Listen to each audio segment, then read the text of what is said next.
17, o versículo 20, o versículo 26 e 27. 1 Samuel, capítulo 1, versículos 9 ao 12, escrito está: Então Ana fez o quê? Se levantou. Então Ana fez o quê? Se levantou.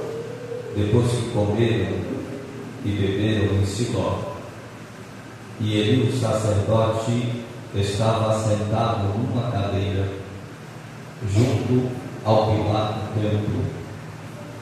Ela, pois, com amargura de alma, orou ao Senhor e chorou abundantemente. Versículo 11. E Ana fez o quê? Mudou. E Ana fez o quê? Mudou. E Ana fez o quê?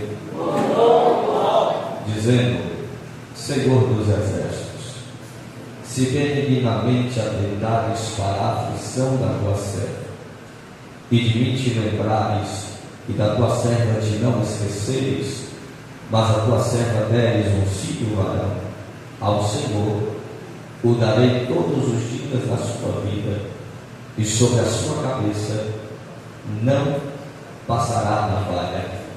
E sucedeu que o quê? E sucedeu que o quê? Perseverando ela em orar. E sucedeu que o quê? Perseverando ela em orar. Perante o Senhor, ele fez atenção à sua boca. Versículo 17.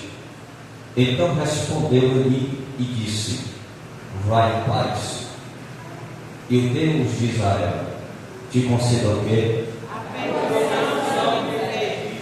E o Deus de Israel te conceda o quê? A bênção de Deus. Versículo 20. E sucedeu que, passando o tempo, Ana teve o quê? Concebeu e teve um filho. Versículo 20. E sucedeu que, passando algum tempo, Ana teve o quê? Concebeu e teve um filho. E chamou seu nome Samuel, porque dizia ela: O tenho pedido ao Senhor. Versículo 26.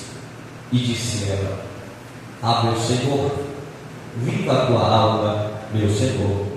Eu sou aquela mulher que aqui estive contigo para orar ao Senhor.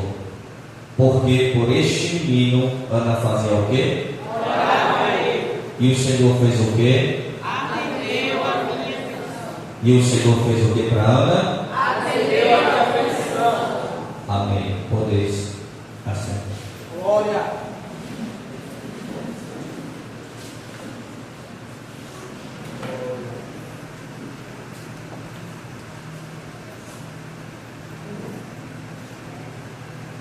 Como toda religião, Israel, baseado naquilo que está descrito nas leis levíticas, ela tinha algumas festas sagradas que precisavam ser seguidas. A exemplo do cristianismo, que tem a Santa Ceia como uma grande festa que nós comemoramos todos os meses.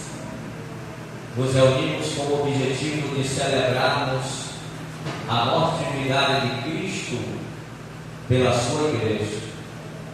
Da mesma forma que existe o Ramadã, que para a religião islâmica é um momento de comemoração e celebração ao Deus Allah.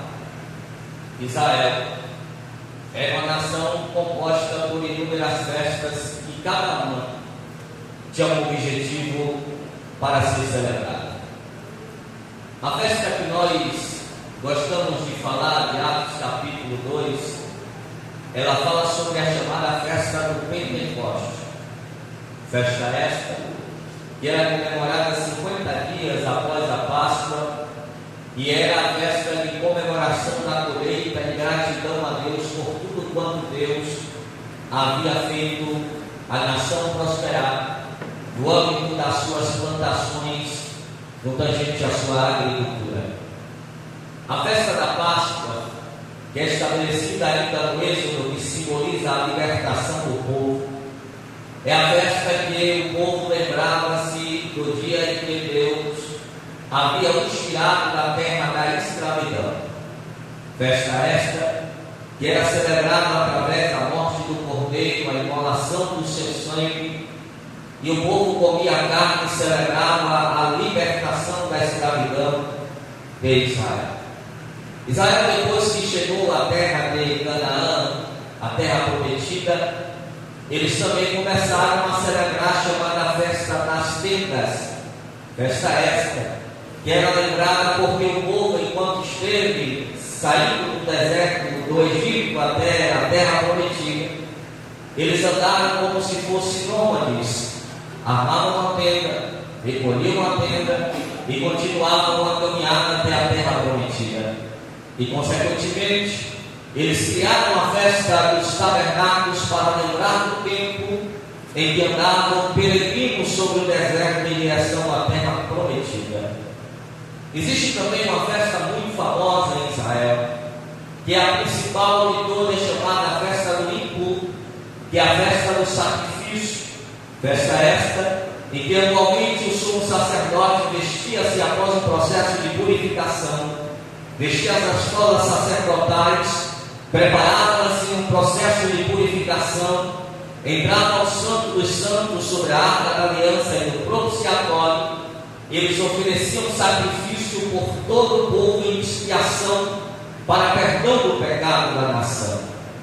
E a história diz que em uma das festas, sendo esta a festa em Siló, aonde a história diz que lá estava o tabernáculo do Senhor, anualmente Elcana subia juntamente com sua mulher Penina e Ana e seus respectivos filhos para participar da festa do Senhor lá que estava em Siló.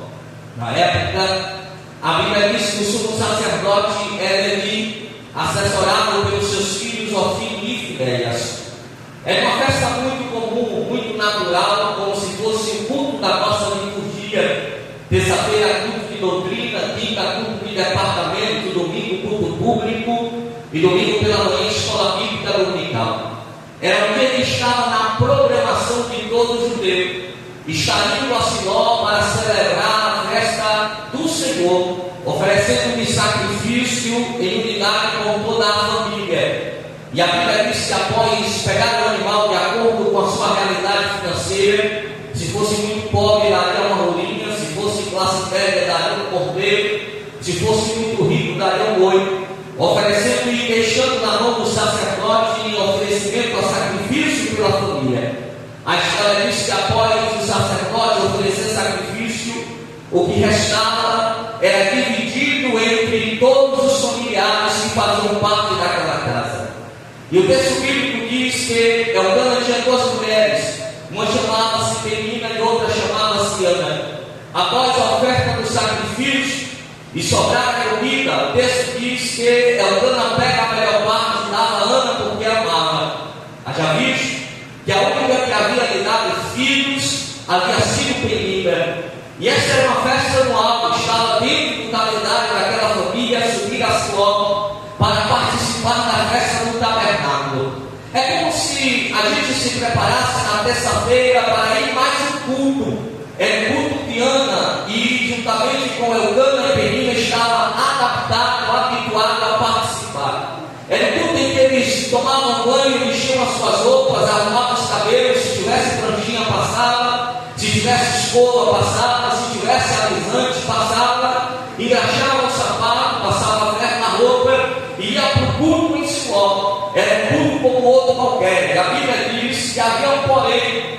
Das mulheres de Penina, de Elcana, a Bíblia diz que Penina era a única que lhe dava filhos, porque Ana era uma mulher estéril. E se tem uma coisa que na época era triste para uma mulher, era o fato dela não poder conceder filhos ao seu marido. Tanto é que um dos maiores milagres do Antigo Testamento, que sempre a Bíblia faz questão de lembrar, é as vezes em que Deus abriu a chamada madre do ventre da mulher, para que ela pudesse dar filho ao seu esposo. Quem não se lembra de Sarai, a esposa de Abraão, que mesmo na velhice, sendo ela estéril, Deus concede a ela a oportunidade de ser mãe de Isaac. Já na velhice, Deus abre a sua madre. E tantas outras mulheres que Deus faz o milagre de dar a condição de ter filho. Mesmo que hoje no Japão exista o controle da natalidade, onde a família é abençoada financeiramente por não ter filhos, na época, a grande virtude da mulher e a grande alegria do homem era poder ter a casa cheia de crianças, de preferência do sexo masculino. E todas as vezes que Ana olhava para a menina, o texto diz que Penina olhava com ato de zombaria, porque entendia-se que Ana não fazia Eucana feliz pelo fato de não lhe dar filho. Consequentemente, a história diz que Penina ela afrontava Ana. E o texto diz que um certo dia Ana começa a chorar amargamente, mesmo pela demonstração de amor de Eucana, e aquela amargura de Ana toma conta do seu ser, a tristeza toma conta do coração de Ana, e a Bíblia é clara em dizer que Ana chora amargamente. Por quê? Porque Ana percebe que Penina dava filhos ao seu marido Eucana, e Ana era estéril, ou seja, não poderia dar filho. A amargura de Ana é tão grande que ela começa a chorar e lamentar-se. Se fosse hoje, ela precisaria passar por um psicólogo para uma terapia com um psicólogo, ou quem sabe uma terapia em grupo, para poder tratar-se da depressão, da tristeza, da angústia, pelo fato de ser estéril. Mas a Bíblia diz que quando Ana chora, Ana entende que naquele momento ela precisava tomar uma atitude. Ana não poderia simplesmente fazer como Elias, quando foi perseguido por Jezabel, se enfurnar dentro de uma caverna e pedir a morte. Não, Ana não poderia se enfurnar dentro de um quarto e dizer: Senhor, tira a minha vida, porque minha vida não tem mais sentido pelo fato de eu ser estéril. A Bíblia diz que em vez disso Ana consegue entender que ela estava com uma oportunidade na mão. Que oportunidade era essa, pastor? Era a oportunidade de fazer um voto com Deus, era a oportunidade de tomar uma atitude. Em vez de reclamar, em vez de se cantar, em vez de se esconder e chorar e fazer aquela cara de vítima e dizer: ninguém me vê, ninguém me enxerga, Deus me abandonou, as pessoas não olham para Deus fazer um milagre. A Bíblia diz que Ana se levantou, porque existe uma lei na física que diz que toda ação ela vai gerar uma reação. Porque Deus, mesmo que as pessoas achem que Deus está lá no céu olhando para a terra e dizendo: eu tenho pena de fulano porque ele derrama lágrima, eu tenho pena de fulano porque ele está dentro de um quadro depressivo. Não, Deus não quer saber de pessoas que se lamentam e que choram, até porque o crente não tem motivo de chorar e nem de lamentar, porque Deus está com ele nas guerras, nas batalhas, nas adversidades. O problema é que nós pensamos, eu sempre vou pregar aqui a sexta-feira sobre isso, é que tem coisas que é Deus que faz, mas tem coisas que é o homem que precisa tomar atitude e fazer. Não adianta ficar dentro de casa esperando o anjo do envelope, não adianta ficar dentro de casa esperando o milagre. É preciso levantar-se, é preciso tomar uma ação, é preciso ter um propósito de vida, é preciso dizer: Senhor, eu não quero mais continuar do jeito que eu estou, eu quero uma mudança.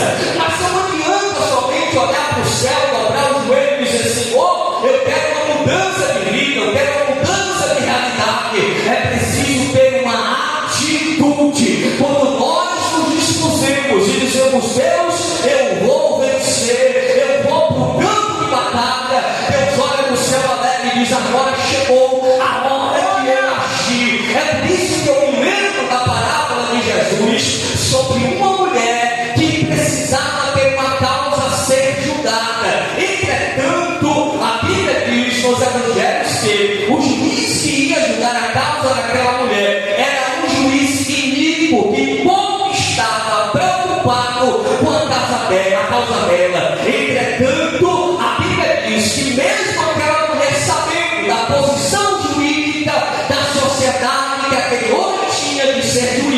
ela toma uma atitude. Qual é a atitude, pastor? Todos os dias ela batia na porta dele e dizia: julga a minha causa. Qual é a resposta do juiz? Mulher, meus filhos já estão dormindo, já está de noite, volta para a tua casa, porque não irei julgar a tua causa. Aí alguém pode dizer: ela foi para casa, começou a chorar, começou a contar os seus problemas para o marido, começou a contar os seus problemas para os filhos, começou a contar os seus problemas para os vizinhos, para o patrão, para o amigo. Não, a Bíblia diz que aquela mulher no outro dia estava na porta do juiz dizendo: julga a minha causa. E ele dizia: vai-te embora, porque eu não irei julgar a tua causa. No outro dia de Jesus, aquela mulher estava na porta de novo. De tanto ela insistir, a Bíblia diz que não mais suportando, ele disse: eu vou julgar a causa daquela mulher por causa da sua perseverança. Tem gente que acha que Deus vai agir, ele de braços cruzados de uma cadeira e dizendo: o anjo está resolvendo para mim coisa nenhuma. Tem coisas que é Deus que vai fazer, mas parte das coisas que não acontecem na nossa vida não é porque Deus não quer fazer, é porque você está acomodado, esperando Deus fazer aquilo que é para você tomar atitude, tomar ação e agir. Quando você tomar atitude, quando você agir, Deus vai dar uma providência e vai julgar a tua causa. É por isso que Jesus disse que quem bate se abre. Sabe por quê? Porque a ação de bater é uma atitude. Quando você bate, você incomoda quem está do outro lado. Quando você bate, você tira a paciência de quem está do outro lado. E pelo fato de você bater, alguém vai abrir a porta para ouvir aquilo que você tem para falar. Quando você procura, disse Jesus, você encontra. Porque quando você procura, você acha. Quem fica em casa acomodado, esperando as coisas acontecer, não vai encontrar aquilo que está a procurar. Aquele que busca, ele vai encontrar, porque ele foi atrás do que procurava. Na vida nada cai do céu, somente chuva e Satanás que foi lançado de alto a baixo. O resto a gente precisa tomar uma atitude, a gente precisa tomar uma ação. Não adianta ir para o culto em Siló todo ano dizendo: vem cá meu filho, vem cá. Não adianta ir para o culto em Siló todo ano dizendo: eu vou ir para o culto porque meu marido está andando, eu vou ir para o culto porque meu filho está andando, eu vou ir para o culto porque eu tenho obrigação de ir. Não tem isso. Você precisa vir para o culto com um propósito na mão. Você tem que sair de casa e dizer: Senhor, hoje eu vou para o culto com um propósito. Eu preciso de um milagre, eu preciso de uma providência, eu preciso de uma ação.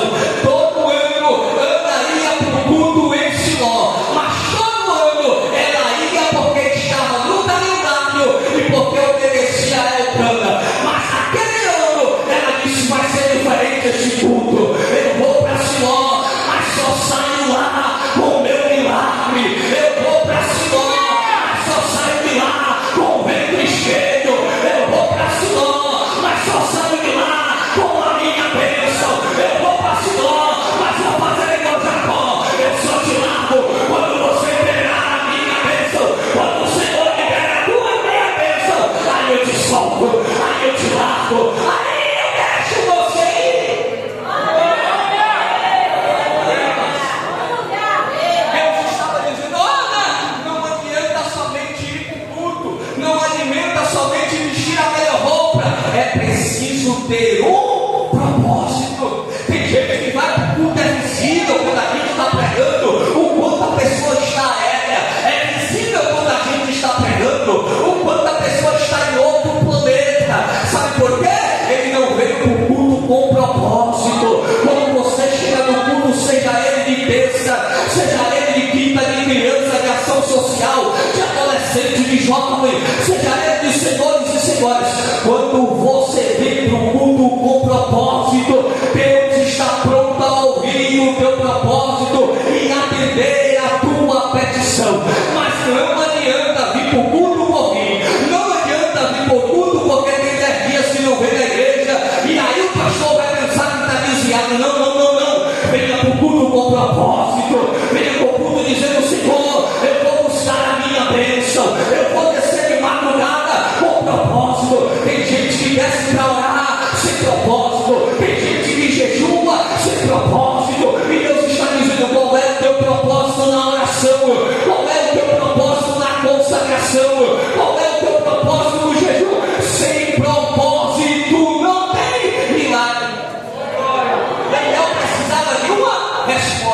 propósito. Daniel disse: eu vou dobrar o meu joelho, porque propósito não é campanha. Campanha não tem prazo de validade, tem prazo de validade. Propósito diz: eu só saio daqui com minha bênção. Aí a Bíblia diz que Daniel dobra o joelho. Quando ele dobra o joelho, Gabriel levou a mensagem. Aí alguém pensa assim: demorou 21 dias, porque a campanha de Daniel, não existe campanha de Daniel, existe 21 dias de persistência. Daniel disse: eu só paro de orar quando a minha bênção chegar. Eu só largo minha campanha da hora nona quando a minha bênção chegar. Eu só largo minha campanha do matutino quando a resposta chegar. Satanás, percebendo, se levantou para impedir, mas mesmo ele impedindo, Daniel disse: eu só saio daqui com minha bênção. Eu só levanto no joelho com a minha bênção. Eu só paro esta campanha, esta oração, quando eu receber a minha bênção. Ana disse assim: eu preciso ir para Siló com um propósito neste ano. Ana não foi para o culto qualquer. O culto poderia estar frio, ninguém poderia estar dando glória na igreja, todos poderiam estar distraídos, esperando a carne que ia sobrar do sacrifício. Mas Ana disse: eu vou sair no meio de todo mundo, porque a Bíblia diz que ela sai no meio da mesa. E o que ela faz? Ela vai para o tabernáculo orar. E quando ela ora, ele passa e percebe que a oração dela é uma oração tão fervorosa que diz: ela está embriagada. E ela olha assim e diz: não, meu Senhor, eu não estou embriagada, eu estou derramando a minha alma perante o Senhor, porque este ano eu só saio de Siló quando eu receber a minha vitória, a minha bênção. E Deus olha no céu e diz: ela não foi para o culto como nos outros anos, este ano ela chegou aqui com um propósito. O que nos falta? Propósito. O que nos falta? Atitude. Chego no culto, vou lá, começa às 17, dá 9 horas, eu vou embora. Ana disse: hoje eu vou com um propósito. Enquanto eles estão preocupados com a carne do carneiro, eu estarei derramando a minha alma perante o Senhor, porque o meu propósito é um propósito diferente do deles. O culto de quem tem propósito é um culto que não depende de quem canta. O culto, quando tem propósito, é um culto que não depende de qual departamento ele é. O culto que ele tem propósito, ele não depende de quem vai pregar. Você diz: eu vou sentar aqui e o meu culto será com Jeová. É com o Espírito Santo que eu irei falar na noite de hoje, porque eu adentrei no tempo com um propósito. Era como eu. E aí dava o costume de ir para o culto dizendo: eu vou para o culto, porque eu canto e estava andando para ouvir. E eu preciso ser submissa a ela. Mas ela disse: hoje o meu culto em Siló vai ficar marcado na história da humanidade. A Bíblia diz que Ana chega em Siló, e Ana não está preocupada com a carne do carneiro. Ana não está preocupada com a mesa, nem com a parte da ovelha que vai ser servida. A Bíblia diz que ela vai para o templo, para o tabernáculo, fazer o quê?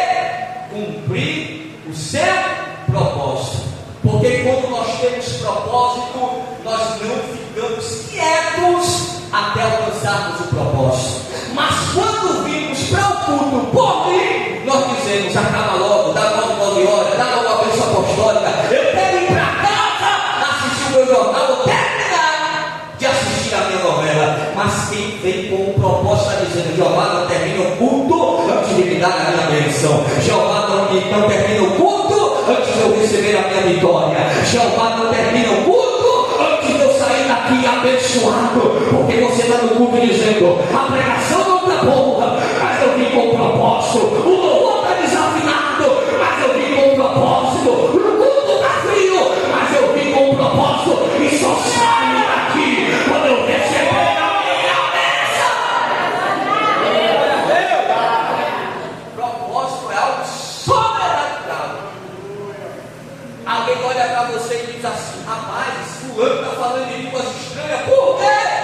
Porque ele está ali com um propósito. Só ele, Deus, sabe como ele passou na porta do templo. Só Ana e Deus sabia o que ela foi buscar dentro do tabernáculo. E quando alguém olhou como ele olhou e julgou, estás embriagada. Porque quando temos propósito, as pessoas não entendem as nossas atitudes. Quando temos propósito, alguém não entende a nossa lágrima, vai dizer: está brigado com o marido, está brigado com a esposa, está devendo ao banco, está devendo a todo mundo, está atribulado, está desviado, está em pecado, porque não entende o teu propósito com Deus naquele culto. Alguém está olhando você chorando, alguém está olhando você chorando, derramando lágrima, alguém está olhando você orando, clamando, está dizendo: alguma coisa de errado está acontecendo, e Deus do céu está dizendo: Ele chegou hoje aqui com um propósito, e eu vou abençoá-lo de acordo com o Senhor.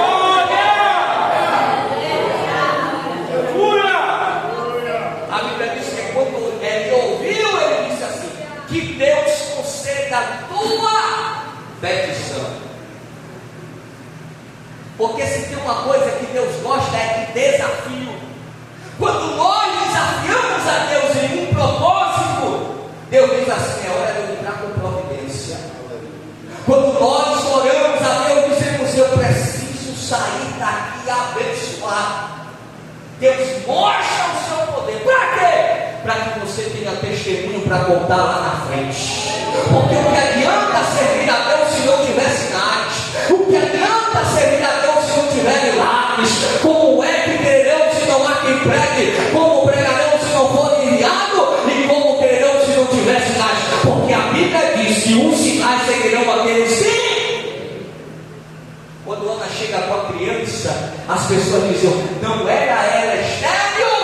Ela disse: é porque naquele dia o meu culto foi diferente. Eu fui com um propósito. E quando eu fui para o culto com um propósito, não há nada impossível para aquilo que Deus queira, deseja fazer na minha vida.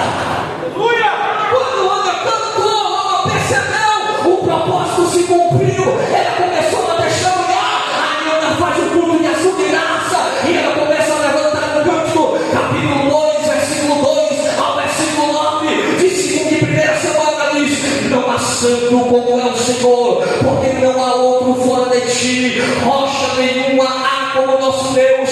Não multipliques palavras do Altíssimo, altiveres, nem saiam coisas árduas da sua boca, porque o Senhor é o Deus da sabedoria, e por ele são as obras pesadas na balança. O arco dos fortes foi quebrado, e os que tropeçavam foram cingidos de força. Os que antes eram vagos se alugaram por pano, mas agora cessaram os que eram famintos. Até a estéril teve 7 filhos, e a que tinha muitos filhos enfraqueceu. Sabe por quê? Porque o Senhor é o que tira a vida e a dá, faz descer a sepultura e faz tornar a sua dela. O Senhor empobrece, o Senhor enriquece, abate, mas também exalta. Levanta do pó e deixa estéril, exalta o necessitado, para fazer assentar-se entre os príncipes, para fazer herdar o trono de glória. Porque o Senhor são os alicerces da terra, e sentou-se sobre eles o mundo. Ana disse: eu era estéril, mas hoje eu tenho filhos. E sabe o que Flávio José disse? Que após Samuel e ser consagrado a Deus, Deus deu a Ana 3 filhas mulheres e 2 filhos homens. Porque Deus quando abençoa, Ele abençoa por completo. Deus quando abençoa, Ele abençoa para dizer: aqui está o meu milagre, aqui está o meu milagre. Eu imagino que Ana pregava os filhos, Ana pregava os filhos e dizia: aqui está o meu milagre, aqui está o meu milagre. Meu filho da programação, você terá testemunho para contar do milagre, do milagre, do milagre, do milagre, do milagre, do milagre. Deus poderoso. É quando a mãe das crianças dizia: agora menina, aqui está o meu milagre, aqui está o meu milagre, aqui está o meu. Qual foi o segredo, Ana? Eu fui para o culto esse com um propósito. Qual foi o propósito? Eu só saio daqui quando o Senhor me abençoar. Eu só saio daqui quando o Senhor me der filhos. Eu só saio daqui com a minha vitória, com a minha bênção, com a minha vitória.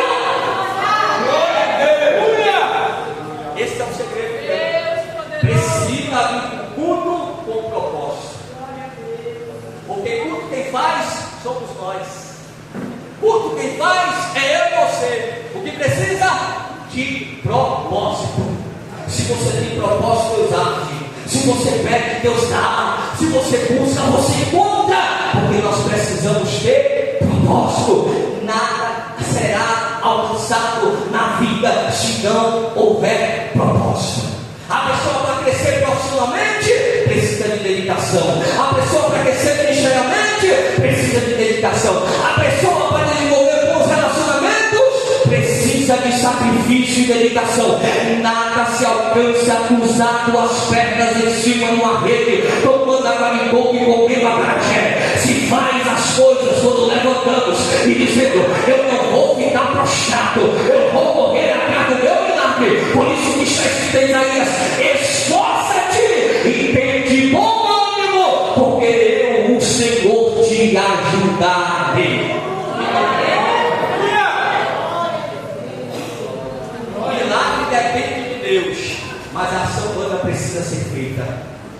Não adianta vir para o culto terça, não adianta vir para o culto quinta, não adianta vir para o culto domingo, se não tiver propósito na vida. A vida é feita de propósito. É por isso, Lopes, que tem gente que chega e decola, e tem gente que está muito tempo estacionado. Sabe por quê? Porque está esperando o frentista levar o combustível para o veículo sair do lugar.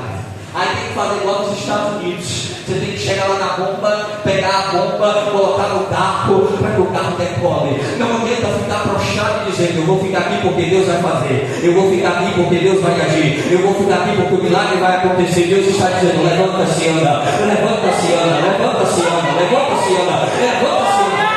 Ele está o que prostrado? Ele disse: filho do homem, ponte pé, porque eu quero falar contigo. Aí eu entro em Efésios 5,14: levanta-te dentre os mortos e Cristo te esclarecerá tudo. Isaías 60:2: levanta-te, resplandece, porque vem a tua luz e a glória do Senhor está nascendo sobre ti. Deus está esperando a tua atitude, Deus está esperando a tua ação. Deus gosta de ser incomodado. Incomoda Jeová de madrugada, incomoda Jesus no jejum, incomoda Jesus na oração, incomoda Jesus na consagração, incomoda Jesus no propósito. E a proporção que você incomodar, Ele vai dizer: eu vou agir, eu vou fazer, porque Ele está buscando, porque Ele está pedindo, porque Ele está atrás. E aquele que pede, Ele recebe, e o nome do Senhor é glorificado sobre a vida.